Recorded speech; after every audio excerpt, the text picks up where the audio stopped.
Et que le frère hier nous appelait, on va nous appeler encore aujourd'hui. Mais ça vient peut-être du Seigneur pour quelqu'un qui est ici, qui a besoin peut-être d'entendre cette expérience, c'est toute simple. J'ai grandi dans une famille de chrétiens, et je me rappellerai toujours, et ça va être... Voilà, il faut que je me freine. Vous voyez, je suis allé là. C'est pas facile de te bien comme un chrétien. Mais, étant grandi, j'avais mes parents qui allaient au culte, au voyage, on était au voyage, j'étais peut-être comme ça. Et je me rappellerai toujours, mes parents parlaient du culte. Ils parlaient de Dieu. Et ils parlaient sur le retour de Jésus. Ils parlaient des événements. Et moi, j'étais là, j'écoutais. Je les écoutais. Parce que mon cœur était touché. Mon cœur était réceptif. Mon cœur avait soif. Et j'écoutais parce qu'ils parlaient de Dieu. Et ils parlaient de son retour. Et ils parlaient du culte qu'ils avaient eu. Donc, toujours, nous avons été aux conventions, au Chou. Au Chou, aux conventions au Chou. C'est un château que nous avions là-bas, de la mission. Alors, c'était, je ne sais pas en quelle année, en 67 peut-être, à peu près, 66, 67. Voilà. Donc, on était tout petits parce que c'est là-bas qu'on nous a fait le BCG et tout. Il y avait plein d'enfants, ils nous vaccinaient tous. Donc, je me rappelle de ça. Alors, si vous dites qu'on a grandi dans une famille de chrétiens, enfin, de chrétiens. Voilà, je dis que ça. Et de tout jeune, je savais qu'il était la solution, je savais qu'il nous aimait, qu'il était mort pour nous. Mais ce que je savais, c'est que j'étais perdu. Parce que tout le monde ne le sait pas. Tout le monde ne le comprend pas. Tout le monde n'est pas convaincu. Moi, j'étais convaincu, tout jeune, que si le Seigneur revenait, j'étais perdu. Alors, les années ont passé. Même au voyage, j'avais une lutte et un combat parce que nous étions dans un grand terrain de camping et au fond, il y avait un car, même une baraque, à un moment donné, après un car, il y avait des réunions. Et quand l'heure de la réunion arrivait, je me rappelle, il y avait Georges Crucial à l'époque, sur le terrain. Et il y avait Ressus aussi.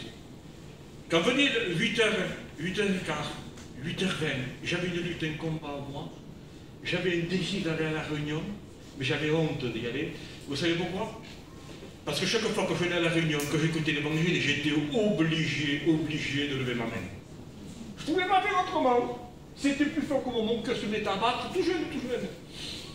Alors, l'heure avait âgé, alors je faisais le tour, j'allais vers la salle, vers le chapitre, vers le car où il y avait la réunion. Mais comme j'avais honte, c'était un terrain qui faisait tout le tour du terrain comme ça, alors je repartais. Mais j'avais un combat, je revenais. Et finalement, je me trouvais dans la salle, dans le car. Et finalement, je me trouvais la tête baissée et je répondais à la peine. Il y avait de lutte un combat parce que je savais que j'étais perdu. Et pendant longtemps, c'était comme ça. Et quand j'entendais les nouvelles d'Israël, mon cœur tremblait. J'avais une peur terrible. Je me rappellerai toujours, c'était un jour, c'était le 25 décembre, c'était le réveillon. Et j'avais peur parce que, pour moi, dans mon jeune âge, attends, le Seigneur, il est écrit que il viendra au jour où on s'y attend pas. Alors pour moi, je raisonnais, je réfléchissais. Alors quel est le jour qu'on s'y attend pas? J'ai trouvé. Pour le réveillon. Le 25 décembre pour Noël, personne ne s'attend à ce qu'il y ait le retour de Jésus. Alors là, je ne vous dis pas le Noël que j'ai passé, le réveillon que j'ai passé. Horrible. Alors, pardonnez-moi ce que je vais dire. Pour pouvoir faire la fête, tout jeune, j'ai pris une bouteille comme ça. Vous m'avez jamais vu comme ça. Ça, je fais maintenant. Une bouteille, et j'ai bu pour faire partir la peur. Et il est arrivé un moment, après tant d'années de lutte, de combat, tout en sachant que j'étais perdu, je suis monté dans ma chambre. Je me suis mis à genoux. Et je veux dire les mots d'amour que j'ai dit à Jésus, à Dieu.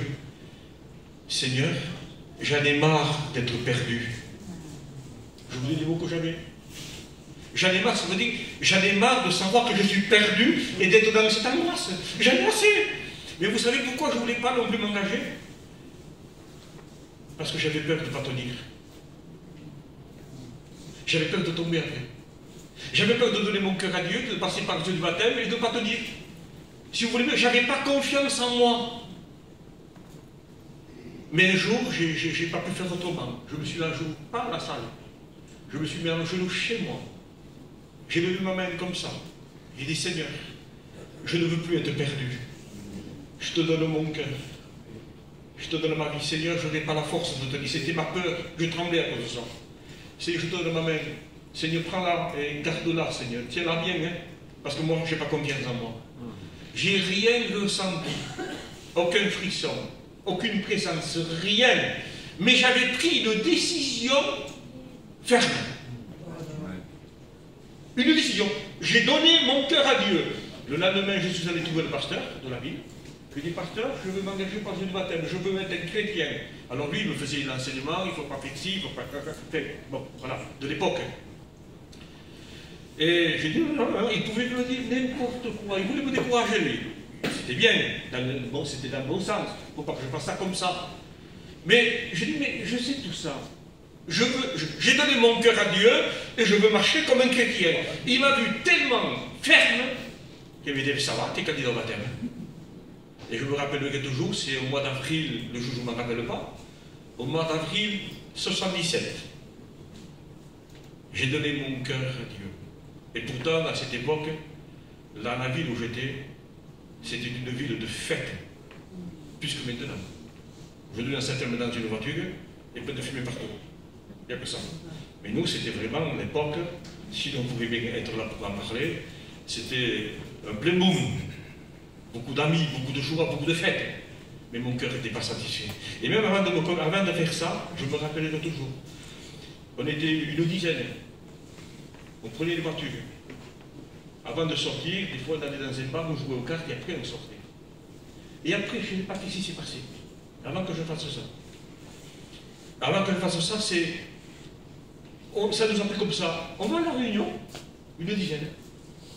On allait à la réunion. Des fois, si vous êtes accusé, on allait à la réunion et après on sortait. Mais jamais personne ne nous a fait aucun reproche. Il n'y avait aucun mal à ça. On allait tous à la réunion et après, pardonnez-moi le mot, on allait en boîte. Mais tout en faisant ça pendant quelques fois, l'Esprit de Dieu travaillait mon cœur. Et à un moment donné où on sortait de la réunion pour partir, je prends l'expression des jeunes, hein, c'est pour eux ce soir, pour aller en boîte, quand la voiture arrivait, et elle faisait, la ville, Carcassonne, ça fait tout un tour, une rocade comme ça, François. Et quand j'arrivais vers chez moi, mon cœur se mettait à battre. C'était plus fort que moi. Je dis, arrêtez. Qu'est-ce qu'il y a? Je ne sors pas ce soir, je m'en vais chez moi. Il y avait l'action, il y avait l'esprit. J'allais chez moi, je prenais le Nouveau Testament, et je lisais, et c'est là où j'ai craqué. C'est là où j'ai dit, moi je donne ma vie. Et depuis ce jour, je peux vous dire, depuis 77, ça fait 43, 44, 45 ans. Je sais que ma main, moi, c'est ouverte. Certainement qu'elle s'est ouverte. Tout jeune, mais je sais que la chaîne ne s'est jamais ouverte. Car moi, je ne pouvais le tenir par celui qui me tenait. Donc, jeune, ayez confiance. Il est fidèle. Prenez une décision. Vous ne serez jamais dessus. Que le Seigneur vous bénisse. Bonsoir. Que Dieu soit béni. C'est encore moi ce soir qui va vous tenir encore un petit peu, petite demi-heure, dans le cadre de la méditation de la parole de Dieu. J'espère que vous ne vous lassez pas. Je ne suis pas trop lourd, pas trop fatigant. Alors je vais essayer d'être encore pour vous le sujet, de donner l'occasion à mes frères, à mes sœurs, mais aussi à nos amis, de découvrir qui est le Christ. Amen. Vous l'avez bien compris, Seigneur. On va prier le Seigneur. Je vais demander à un frère qu'il le fasse. Demandez à Jonathan qu'il le fasse. Oui, Seigneur, encore une fois, nous sommes là. Amen. Gloire à Dieu. Je me suis réjoui à travers ces chants et puis à travers le témoignage de notre ancien. C'est pour moi une honneur de pouvoir écouter de telles expériences. Et puis, je n'aurai pas la prétention d'être à la hauteur dans le cadre du témoignage, mais j'aimerais quand même vous dire mon témoignage. Amen. J'ai un peu plus de liberté, et je peux quand même vous parler aujourd'hui, ça fait 2 jours qu'on est ensemble, et puis voilà, il y a le stress qui est en train de partir, et c'est un peu plus facile. Gloire à Dieu. J'ai été, moi, élevé dans un foyer chrétien. Au début, le foyer de mes parents était un foyer divisé. Ma mère était une personne qui a rencontré le Seigneur, elle s'avait convertie et fait baptiser en 69. Et mon père, lui, était un garçon qui a été élevé dans un foyer catholique, pratiquant, fervent. Donc c'était assez difficile. Et puis pour pouvoir s'unir, ma mère avait mis les conditions avec mon père. Elle disait, tu sais, elle dit, je suis une chrétienne, je vais à la réunion la semaine, je vais au culte le dimanche, et tu ne pourras pas m'interdire ça. Et puis vous savez, comme malheureusement je le dis, comme beaucoup de personnes font, il a toujours dit oui, oui, oui, il n'y a pas de problème, oui, il n'y a pas de problème. Et le jour qu'ils ont été mariés, c'était complètement différent. Les premiers mois, ça l'a été. Et puis après, il a commencé à dire à maman, tu diras que le dimanche au culte, la semaine, il n'y a plus besoin que tu y vas. Et puis après, quelques temps après, il venait en plein culte prendre ma mère et la sortir du culte pour plus qu'elle reste. Ça a commencé à avoir des gros soucis dans le foyer. C'était souvent la misère, souvent la guerre, on va dire les histoires qui en arrivaient bien souvent aux mains. Et ça a été compliqué pendant quelques années. Et moi, je suis l'aîné de la famille.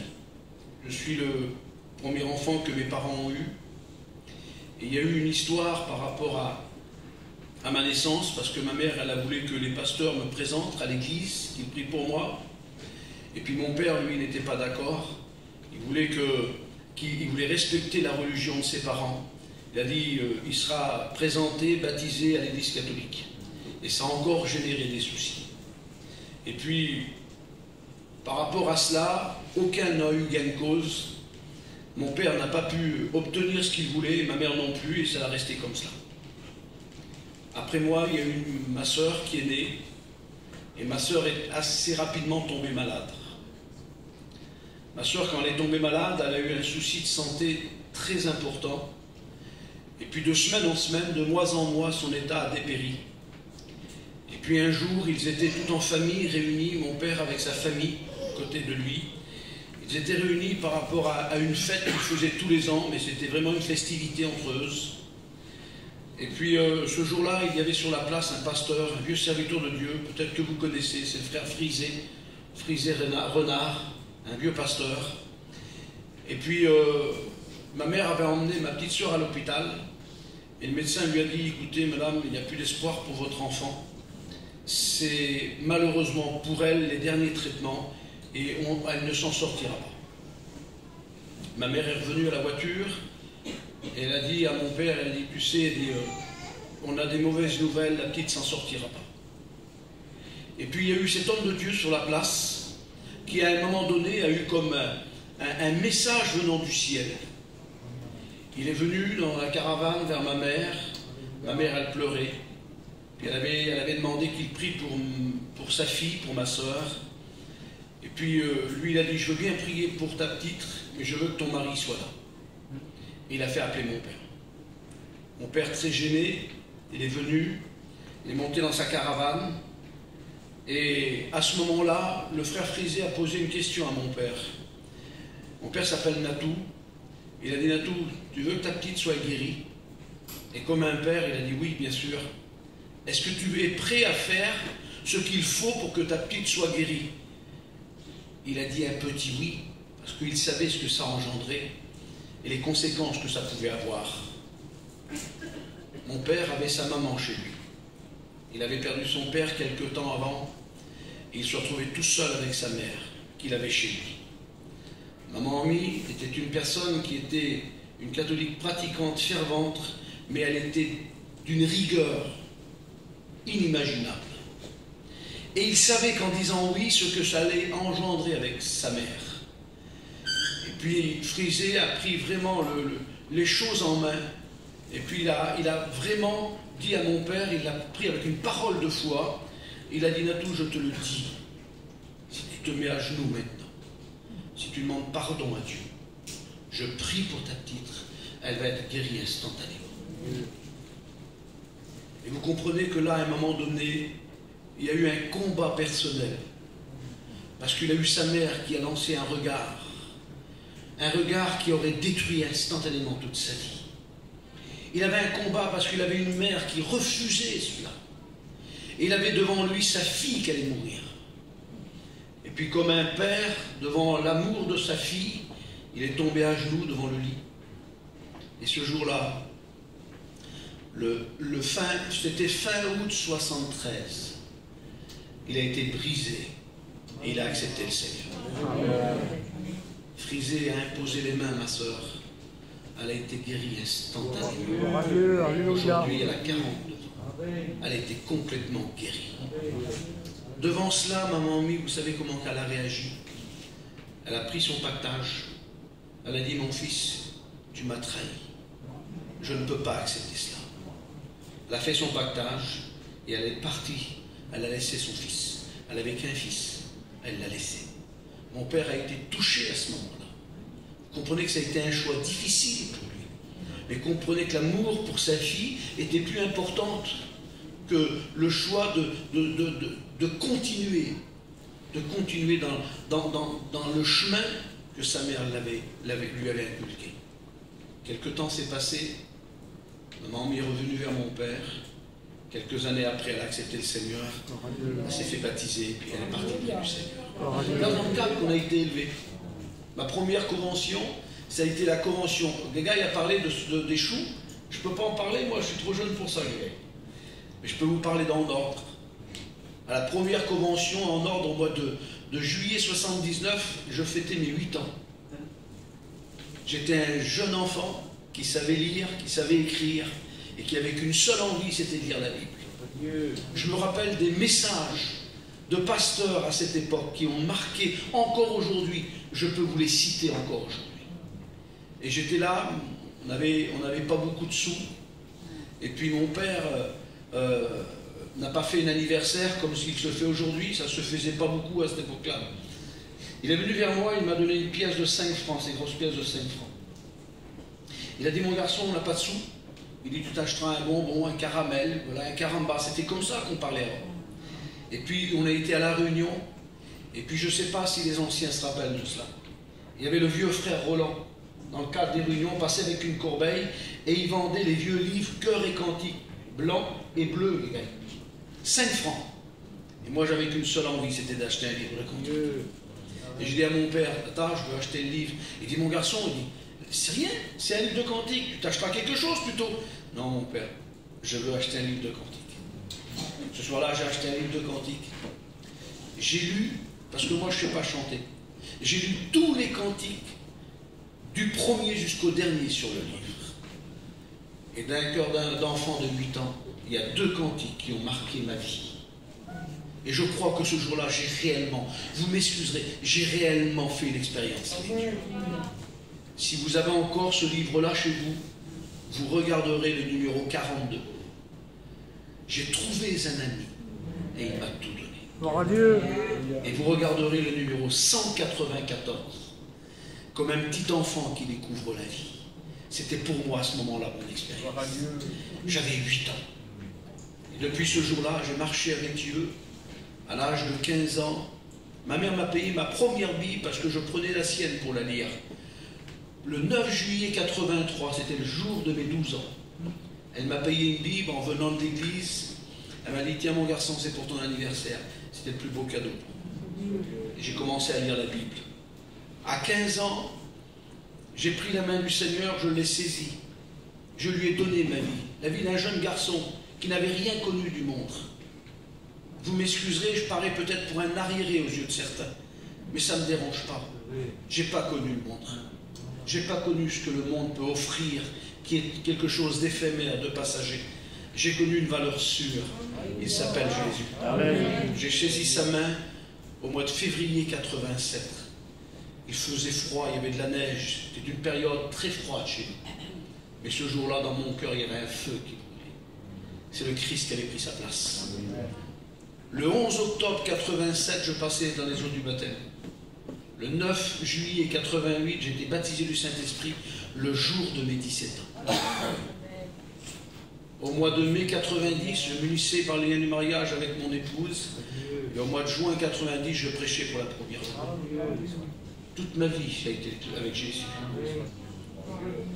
31 ans après, ça fait 31 ans que je prêche. 31 ans après, mon désir est le même.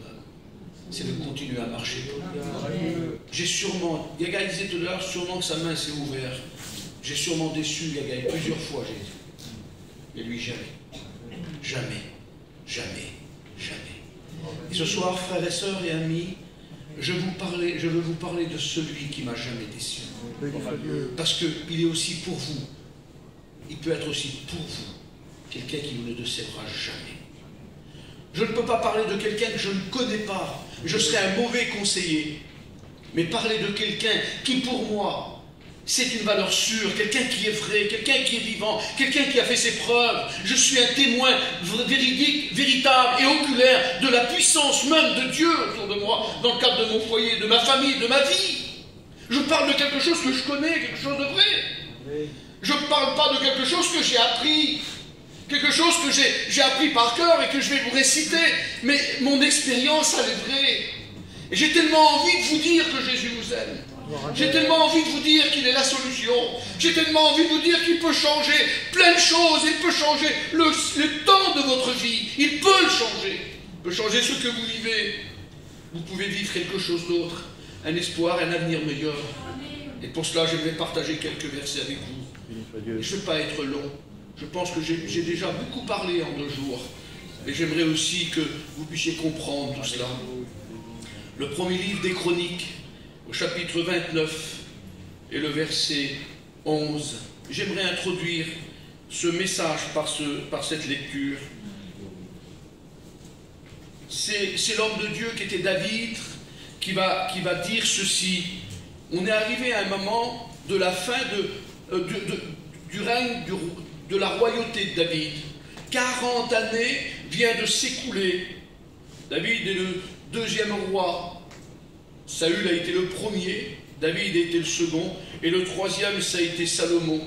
Et là, il y a comme une passation de pouvoir entre David et Salomon pour la mise en place de l'autorité du roi qui était à ce moment-là, qui va être à ce moment-là Salomon.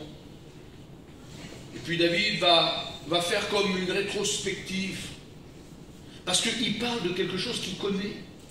Il parle de choses qu'il a vécues. Et s'il y a bien quelqu'un qui peut parler de Dieu, c'est David. David peut en parler. Parce qu'il a vécu des choses extraordinaires. Et puis il va mettre en place, il va mettre des choses extraordinaires qu'il va déposer dans les mains de son fils Salomon. Parce que Salomon va continuer et puis va prendre la royauté que David avait pour la continuer aussi pendant 40 années. Et devant cette fête qui va se produire, David, devant tout le peuple qui est assemblé à ce moment-là, il va déclarer: à toi, Éternel, la grandeur, la force et la magnificence. Il parle de choses qu'il sait. Parler de quelqu'un qu'on ne connaît pas, c'est pas facile. Mais là, David parle de celui qui a fait de ce qu'il est devenu. Celui qui a été le chercher quand il était berger et jeune garçon. Celui qui l'a accompagné quand il a affronté Goliath. Celui qui a été avec lui quand il a affronté l'ours et quand il a affronté le lion. C'est David. Alors quand il parle de l'Éternel, il parle de celui qui a été son Dieu. Celui qui a donné la force. Il parle de quelqu'un qu'il connaît, qui est vrai. Alors on va dire: à toi, Éternel, la grandeur, la force et la magnificence. L'éternité et la gloire. Il va dire: car tout ce qui est au ciel et sur la terre t'appartient. À toi, Éternel, le règne, car tu t'élèves souverainement au-dessus de tout. Et là, il semblerait que David va mettre un point important en disant que Dieu est grand, il règne, tout lui appartient. Et puis il va mettre un point culminant à sa prière. Il va dire, parce que tu t'élèves avec autorité, avec gloire, avec force, et qu'il n'y a rien au-dessus de toi. Tu t'élèves avec souveraineté au-dessus de tout. C'est-à-dire qu'il n'y avait rien. David n'avait rien trouvé dans le cadre de l'expérience qu'il avait de la vie avec Dieu. Il n'avait rien trouvé qui était capable, sur lequel Dieu n'était pas capable de se lever. Et dans sa prière, il dit, tu t'élèves souverainement, avec autorité, avec gloire, au-dessus de tout. Pourquoi je vous dis cela? Peut-être que parmi nous, il y a des personnes qui croient que Dieu est limité. Qui croient que Dieu ne peut rien faire. Ils croient que Dieu ne peut pas être la solution pour eux. Ils croient que Dieu est quelqu'un qui, à une limite, ne peut plus intervenir. Alors ils se disent, mon problème est trop grand. Personne ne peut m'aider. Ma vie, elle est comme elle est, mais malheureusement, personne n'a pu me secourir et me tendre la main. Ils croient que leur situation, elle est tellement dramatique que rien ne peut changer, et pas même la religion. Parce que peut-être qu'à un moment donné, tu t'es tourné vers la religion. Et tu t'es dit, même la religion n'est pas venue en mon être. Alors tu crois que pour toi, c'est fini. Il n'y a pas d'espoir. Il n'y a pas d'issue. Et ce soir, mon rôle, avec la parole, j'aimerais te démontrer que Dieu s'élève au-dessus de tout. Et qu'il n'y a rien, il n'y a rien sur lequel il ne peut pas intervenir. Quel que soit ta vie, quel que soit ton problème, quel que soit ce qui te dépasse encore aujourd'hui, ce soir, qui jusqu'alors a été pour toi comme un mur infranchissable. Ce soir, je veux te démontrer avec la parole qu'il est celui qui est capable de tout. De tout. De tout. Deutéronome, au chapitre 4, verset 39. Le grand homme de Dieu qui était Moïse, ce libérateur que Israël attendait pendant 430 années. Ils avaient vécu en esclavage en Égypte. Ils attendaient un libérateur. Puis cet homme va se lever, Moïse. Par la main puissante de Dieu, les miracles extraordinaires vont se faire et Israël va être délivré. Et à un moment donné, lui-même va dire dans son livre, le livre qui relate ses œuvres et les actions du peuple d'Israël, au chapitre 4, verset 39 du livre de Deutéronome, Moïse va dire, sache donc en ce jour, et retiens dans ton cœur que l'Éternel est Dieu, en haut dans le ciel, en bas sur la terre, et qu'il n'y en a point d'autre.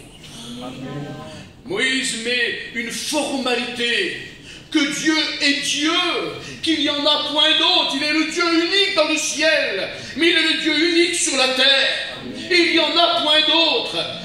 Oh, vous m'excuserez, je ne veux pas parler de religion, mais beaucoup de mouvements, beaucoup de religions voudraient nous faire croire qu'il y a des dieux de diverses manières, dans divers endroits. Mais la Bible est formelle.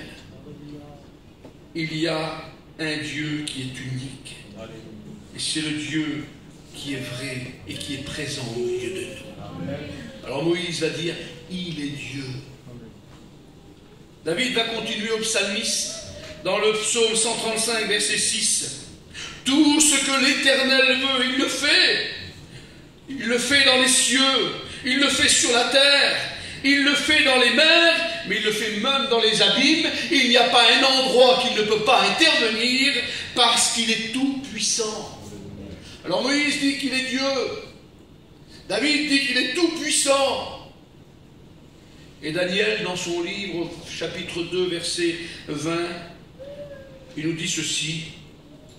Béni soit le nom de Dieu, d'éternité en éternité. À lui appartient la sagesse et la force. C'est lui. C'est ce Dieu-là. Le Dieu unique, le Dieu qui est vrai, le Dieu qui est tout-puissant, le Dieu qui s'élève au-dessus de tout. C'est lui qui change les temps et les circonstances. Les frères et sœurs, il est maître de toute situation. Il change les temps et les circonstances. Je suis persuadé qu'il y a des moments dans votre vie où vous auriez voulu que ce temps change, que la circonstance change, parce que vous vivez sûrement une souffrance qu'on n'est pas permis peut-être d'expliquer avec des mots.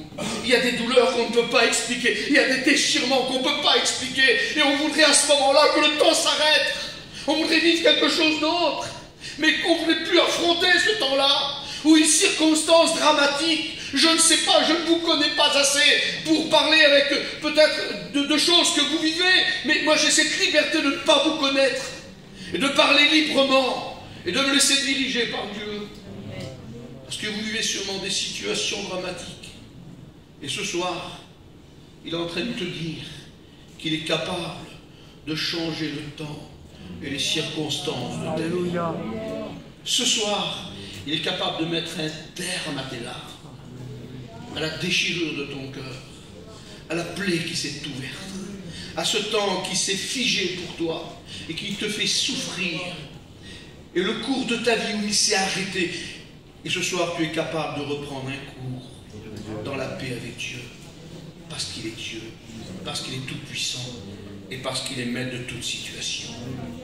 Je vous ai cité 4 versets et je veux les mettre en évidence avec une expérience dans le cadre du ministère de notre Sauveur Jésus. L'évangile de Luc, au chapitre 8, verset 40. Il est dit que Jésus est de retour dans son pays, son village, Capernaum. Il est de retour dans ce petit village, au nord de la mer de Galilée, dans ce petit village qui ne paraît rien, mais qui avait retenu l'attention de Jésus. Lui qui avait vécu toute son enfance à Nazareth, et qu'à un moment donné, au début de son ministère, il va quitter Nazareth pour aller poser, excusez-moi de l'expression, poser ses valises à Capernaum. À Capernaum, il va demeurer là, à Capernaum, au bord du lac, un petit village de pêcheurs. Et la Bible dit qu'il aimait revenir à Capernaum. Et souvent, il était attendu par une foule nombreuse. Et ce jour-là, c'est le même. La Bible dit qu'une foule nombreuse l'attend. Parce que vous comprenez qu'il y avait tellement une renommée qu'ils avaient fait autour du nom de Jésus de Nazareth que tout le monde voulait le voir. Tout le monde voulait essayer de le toucher. Tout le monde voulait être à proximité de lui pour essayer de l'entendre, dire des paroles que personne n'avait entendues jusqu'à aujourd'hui. Il avait un message extraordinaire. Imaginez-vous quelle influence les gens pouvaient avoir autour de lui. Et ce jour-là, il est de retour à Capernaum. À Capernaum, il est en train de se vivre 2 situations dramatiques. 2 situations dans le même village. Peut-être dans la même rue, je ne sais pas, mais 2 situations où des foyers vont être bouleversés. La Bible dit qu'un homme va venir trouver Jésus. Il va se jeter à ses pieds. Cet homme, ce n'est pas n'importe qui. Ce n'est pas monsieur tout le monde. Ce n'est pas le monsieur qu'on croise au bord de la route, avec tout le respect je vous dois. Mais c'est quelqu'un qui a un nom dans Capernaum. C'est quelqu'un qui a un rang. C'est quelqu'un qui est connu. Cet homme, c'est Jairus. Jairus est connu dans le village de Capernaum. Il est connu par rapport à sa responsabilité. Il est connu parce qu'il est chef de la synagogue. C'était lui qui était en charge du programme de la synagogue, de l'organisation de tous les intervenants. C'était quelqu'un. Et tout le monde a un peu le regardé. C'était une personnalité, un homme de haut rang, un homme de respect. Il vivait depuis 12 ans un bonheur extraordinaire. 12 ans auparavant, il avait vu arriver dans son foyer, avec tout le respect je vous dois, une petite fille. C'était une fille unique. Que c'était beau. 12 années vont s'écouler de moments de joie, de bonheur, de festivités extraordinaires avec son épouse, tout cela parce qu'ils avaient une petite fille. Et puis j'ose m'imaginer qu'un jour, tout allait comme pour le mieux, et puis lui il pensait que ça allait continuer. Parce que qui va mettre une entrave à cela? Parce que c'est comme cela, frères et sœurs. Vous croyez qu'on est rentré dans un système de vie où que tout est beau, merci Seigneur, on se lève, on travaille, on mange, on dort, et puis la routine. Puis on ne peut pas penser que l'imprévu peut surgir. On ne peut pas penser que des drames alors qu'on se lève le matin et que tout est beau, qui vont surgir. Vous savez, le cantique qu'on chante, c'est par une belle journée, ou que le soleil brillait, ça vous est sûrement arrivé. Et puis d'un seul coup, un nuage apparaît. Et un nuage qui détruit les vies. Et pour Jairus, ce nuage, c'est qu'un jour, son épouse a dû venir le trouver. Elle lui a dit, tu sais, excusez-moi, j'essaye d'imager, tu sais mon homme, la petite est malade, elle n'est pas bien. Puis lui, sûrement qu'il a dû dire, mais ça va aller mieux. On va l'emmener au médecin. Ça va aller mieux, c'est passager. Parce qu'on croit toujours que ça va aller mieux. On croit toujours que c'est passager. On croit toujours que ça arrive aux autres.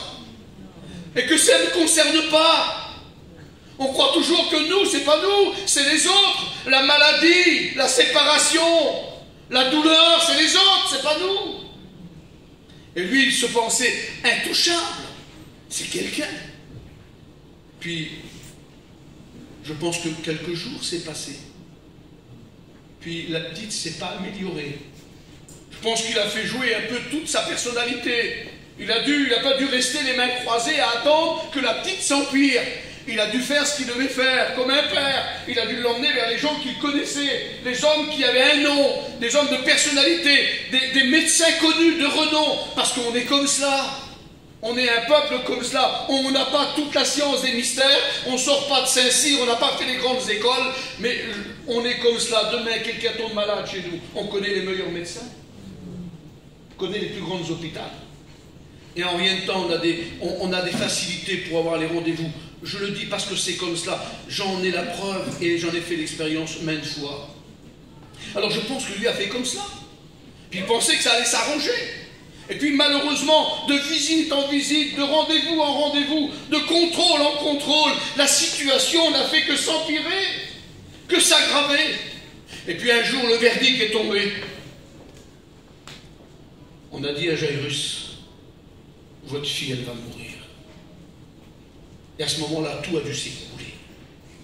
Tout ce qu'il avait construit, cette pyramide de personnalité, cette pyramide de situation, cette pyramide qui était connue, c'était quelqu'un d'un haut rang dans Capernaum, et à ce moment-là, tout va s'écrouler. Parce que toute sa vie, vous m'excuserez, c'était sa fille. C'était son enfant. C'était tout le bonheur qu'il vivait. 12 années de bonheur, de joie, qui là semblerait va s'arrêter. Ça ne peut pas être comme cela pour lui. Il n'accepte pas une telle situation. Alors comment faire? Comment faire? Quelque temps auparavant, il avait eu Jésus de Nazareth dans la synagogue. Et Jairus a dû être témoin de cela, puisqu'il était le chef de la synagogue. Il a dû voir ce jour-là Jésus quand il a dit à l'homme qui avait la main sèche, il a dû dire « étends ta main ». Et la main est redevenue pure à l'instant. Ça a dû le choquer. Quand il a vu ce jeune garçon qui était en train de s'agiter par terre, et qu'il a menacé l'esprit qui l'agitait, et qu'à l'instant même le garçon est devenu normal, Jairus a dû être témoin de cela. Et puis il a dû dire à sa femme, tu sais ma femme, l'autre jour j'ai vu des choses à la synagogue, il y a ce nouveau prophète, la fils de Dieu soi-disant. Il était à la synagogue, et si tu vois ce qu'il a fait, tu penses qu'il pourrait faire quelque chose pour la petite. Et puis vous comprenez qu'à ce moment-là, la maman n'a pas dit, oui mais Jairus, tu comprends, tu t'appelles Jairus, t'es chef, tu ne peux pas te permettre d'aller trouver un soi-disant homme de Dieu qui vient d'arriver, que personne ne connaît, une nouvelle religion, tu ne fais pas ça. Elle a dû dire, mais s'il peut faire quelque chose, il faut le faire, il faut y aller. Vous comprenez? Il n'a pas regardé à ce qu'il avait à ce moment-là, il n'a pas regardé à ses titres, il n'a pas regardé à sa responsabilité, c'était sa fille qui était en jeu. Et à ce moment-là, il n'y a plus rien qui compte, frères et sœurs. Mes amis, il n'y a plus rien qui compte. Il n'avait qu'un seul objectif, c'est d'aller trouver Jésus. Alors il va entreprendre ce déplacement. Il va quitter la maison pour aller trouver Jésus. Quel déplacement difficile. Les gens ont dû peut-être le regarder. Tu vas où, Jairus? Tu vas où? Je vais voir si je trouve Jésus. Toi, Jairus? Ah non, pas toi. Tu ne peux pas faire cela. Et puis peut-être que ce soir, il y en a qui sont venus à la réunion, qui vous ont posé la question. Vous allez où? Ben, on va à la réunion. Vous en avez pas marre. Vous êtes hier à la réunion. Vous y avez été cet après-midi à la réunion. Il y aura encore la réunion demain, mais tu n'as pas autre chose à faire. Tu iras une prochaine fois. Peut-être que c'est ce qu'on vous a dit ce soir. Parce qu'on a essayé de vous décourager. On a essayé de vous amener sur une autre voie, un autre chemin. Et Jairus, on a sûrement essayé de le décourager. Mais vous comprenez ce qui l'animait. C'était l'amour pour son enfant. Et devant des situations telles qu'il pourrait se dresser une montagne devant nous, on la franchirait par amour pour nos enfants. Et la Bible dit qu'il va venir se trouver Jésus. Il va se jeter à ses pieds. Et la Bible dit d'un ton suppliant, il dit à Jésus, Maître, viens dans ma maison. Viens dans ma maison. Tu sais, à ma maison, toi tu ne le sais pas. Tu ne connais pas. Parce qu'il croit que c'est comme ça, lui. Il dit, à ma maison, il y a une fille. C'est mon unique fille. Elle a 12 ans. Puis je viens d'apprendre une nouvelle. Elle va mourir. Alors, si tu pourrais venir, si tu peux faire quelque chose, je t'invite, viens. Il semblerait que là, à ce moment-là, il met toute sa personnalité, tout ce qu'il possède de côté, tout ce qu'il est de côté. Il dit, viens, je t'invite dans ma maison. Et la Bible dit que quand un malheureux crie, l'Éternel l'entend.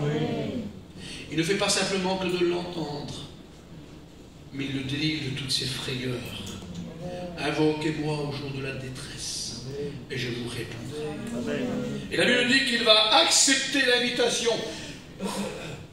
Quel bonheur pour lui. Enfin une lueur d'espoir. Enfin une lumière qui est en train d'apparaître au bout du tunnel sombre et noir de cette souffrance qu'il est en train de vivre. Puis il est en train de dire, ah si elle saurait ma femme, qu'on est en train de venir avec ce nouveau prophète qu'il a depuis quelque temps, et s'il pourrait faire le miracle qu'il a accompli l'autre jour pour ma fille, notre bonheur serait extraordinaire. Puis la Bible dit qu'il y a tellement de monde qui est là, tout le monde le presse. À Capernaum, il y a un autre problème. C'est qu'il y a une femme malade depuis 12 ans. Et cette femme avait tout dépensé jusqu'alors.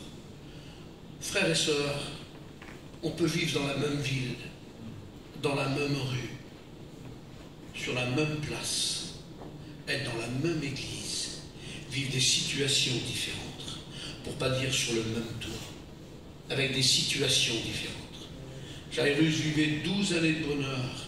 Peut-être que dans la maison d'à côté, il y a une femme qui souffre depuis 12 ans. Avec tout le respect que je vous dois, elle s'est mise à la rue. Elle a vendu tout ce qu'elle possédait pour le mettre dans les mains des médecins, pour essayer de venir la soulager. Et personne n'y était arrivé. Elle aussi, elle entreprend une démarche secrète, une démarche personnelle, avec personne d'autre. Elle s'était fixé un objectif, si seulement je pourrais toucher son vêtement. Sa foi était extraordinaire à ce moment-là. Si seulement je pouvais toucher son vêtement. Et la Bible dit que dans le cadre de cette démarche, elle va se frayer un chemin. Ça a dû être difficile pour elle. On l'a peut-être repoussée. Et puis à un moment donné, elle est venue, elle a touché, elle a arrivé au but qu'elle s'était fixé. Elle a touché le vêtement de Jésus. Frères et sœurs, des dizaines de personnes touchaient Jésus à ce moment-là. Mais ne le touchez pas de la manière qu'elle était venue, dans cette foi sincère et profonde qu'elle avait au fond d'elle-même. Et la Bible dit que quand elle a touché le vêtement de Jésus, la Bible dit qu'à l'instant même, elle fut guérie entièrement. Jésus va s'arrêter. Mais dire quelqu'un l'a touché. Puis Pierre qui est là va dire, mais maître, la foule te presse, c'est ton tour. Tout le monde te touche, tout le monde est là. Une force est sortie de moi. Jésus était en train de constater que quelqu'un allait être guéri. Et la Bible dit que cette femme, se voyant découverte, se jetant à genoux, elle explique pourquoi elle avait touché Jésus. Et comment elle avait été guérie. Jésus l'a repoussée? Non, il ne repousse personne. Jésus va lui dire, ma fille, ta foi t'a sauvée. Il ne lui a pas dit, ma fille, tu es guérie. Ma fille, ta foi t'a sauvée. Frères et sœurs, c'est une récompense qui va en plus de la guérison. Elle obtient à ce moment-là, en plus de la guérison de son corps, la guérison de son âme. Elle obtient le salut. Ta foi t'a sauvé, vas en paix. Et la Bible dit qu'ils vont commencer à reprendre le chemin. Comme il parlait encore, il y a, vous savez, toujours ceux qui viennent mettre des bâtons dans les roues, excusez-moi de l'expression, qui viennent toujours décourager. La Bible dit qu'il vient de la maison de Jairus, un homme qui vient dire à Jairus, Jairus, n'importune pas le maître, ta fille, elle est morte. Quel couteau dans le cœur qu'il les prend. C'est pas possible. Mais non, c'est pas possible. Jésus était sur le chemin. Et puis, on a été arrêté pendant quelques instants, mais on arrivait. C'est pas possible. J'ai pas fait tout ça pour rien. Je me suis mis à plat, je me suis mis à genoux, je me suis humilié. J'ai tourné le dos à tout ce que j'étais pour ma fille. On arrivait. On était proche du but. Peut-être qu'il aurait pu faire quelque chose. Et puis il y a quelqu'un qui est venu, qui lui a dit que sa fille est morte. Tout son espoir, sa lueur d'espoir s'est envolé à ce moment-là. Semblerait que tout a été anéanti à ce moment-là. Et puis, frères et sœurs, il y a des hommes et des femmes qui vivent cela. Ils ont eu à un moment donné une lueur d'espoir. Et puis, malheureusement, ils ont fait des rencontres qui ont détruit ce qu'ils possédaient au fond de ce monde. Et ils souffrent à l'intérieur de ce monde. Une douleur qui n'est pas qu'on ne peut pas exprimer, qui n'est pas facile d'expliquer, mais on le vit à l'intérieur de nous-mêmes. Et à ce moment-là, Jairus va vivre quelque chose de terrible. Mais la Bible dit que celui qui a son oreille qui n'est pas trop courte pour entendre, va entendre ce qu'il est en train de se dire entre le serviteur et Jairus. Et la Bible dit que Jésus, ayant entendu cela, dit au chef de la synagogue, à Jairus en l'occurrence, ne crains pas, crois seulement, ta fille, elle sera sauvée. Quelle bouffée d'oxygène, quel bonheur. Ah, j'ai un peu d'espoir. J'ai un peu d'espoir. Ça vous est sûrement arrivé à un moment donné. Un peu d'espoir. Un peu de choses qui peut nous donner encore un peu d'espoir à vivre. Et la Bible dit qu'ils vont arriver à la maison. Et la Bible dit qu'il ne permit personne d'entrer avec lui, si ce n'est à Pierre, à Jean et à Jacques, et au père et à la mère. Et dans la maison, il y a des gens qui pleurent. Il y a des gens qui sont là en train de souffrir. J'ose m'imaginer que cette maman était là devant le corps de sa fille, en train de souffrir, de pleurer, anéantie de cette situation. Quel drame! Quelle souffrance! Quelle souffrance! Et la Bible dit que tous pleuraient, se lamentaient. Et Jésus va leur dire ceci, ne pleurez pas. Et puis peut-être que ce soir, vous m'excuserez, je prends l'autorité de le dire, avec tout le respect que j'ai pour mes frères. Il serait peut-être le temps d'arrêter de pleurer. Et Jésus est peut-être en train de t'adresser à toi, ma sœur. Ne pleure plus. Parce qu'il est là. Il est arrivé. Il est dans ta maison. Ne pleurez pas. Ne pleurez pas. Elle n'est pas morte, mais elle dort. Et ils vont se moquer de lui, sachant qu'elle était morte. C'était formel pour eux. Et la Bible dit que Jésus va venir. La Bible dit qu'il va saisir cette jeune fille par la main et qu'il va dire à cette jeune fille, enfant, jeune fille, lève-toi. Et la Bible dit qu'à l'instant même, son esprit revint en elle et à l'instant même, elle se leva. Voilà ce que Jésus est capable de faire. Il est Dieu. Il s'élève souverainement au-dessus de tout.